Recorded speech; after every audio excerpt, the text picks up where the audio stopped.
দর্শক, আপনাকে যদি প্রশ্ন করা হয় ক্রিকেট বিশ্বের সবচেয়ে কঠিন কাজ কি, অনেকেই তো অনেক উত্তর দিবেন, তবে আমি দিচ্ছি আমার উত্তর ইন্ডিয়ার দল সিলেকশন করা।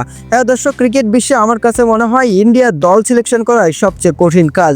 কেননা বিশ্বের সব জায়গায় কিন্তু শ্রেয়াস আয়ার হয়তো বা অটো সিলেক্টেড হিসেবেই থাকতেন, কিন্তু ইন্ডিয়ার এশিয়া কাপের 15 সদস্যের স্কোয়াডও জায়গা হয়নি শ্রেয়াস আয়ারের।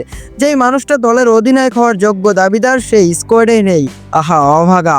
প্রধান নির্বাচক অজিত আগারকারকে যখন প্রশ্ন করা হলো শ্রেয়াস কেন নেই, উত্তর ছিল কোনো কারণ নেই, কার জায়গায় তাকে নিব। সে সব দিক দিয়ে পারফেক্ট, তাকে অপেক্ষা করতে হবে সুযোগের।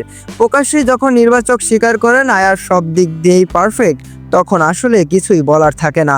শুধু একটা শব্দই বলতে ইচ্ছা করে, ব্যাড লাক শ্রেয়াস। আপনি হয়তো যোগ্য, এটা দুনিয়ার সবাই জানে। এমন একটা দেশে জন্মগ্রহণ করেছেন যে দেশের ক্রিকেট পাইপলাইন অনেক অনেক ভয়ঙ্কর। মূলত আপনার ঠান্ডা মাথার এক একটা ম্যাচ জয় ইনিংস আমরা অনেকভাবে মিস করব এবং অপেক্ষা করব আপনাকে আবারও টি-20 দলে ফেরার। তো দর্শক, শ্রেয়াস আয়ারকে নিয়ে এই কথাগুলো আপনার কাছে কেমন লেগেছে? অবশ্যই ভালো লাগলে আমাদের ভিডিওর কমেন্ট বক্সে সাড়া দিয়ে যাবেন।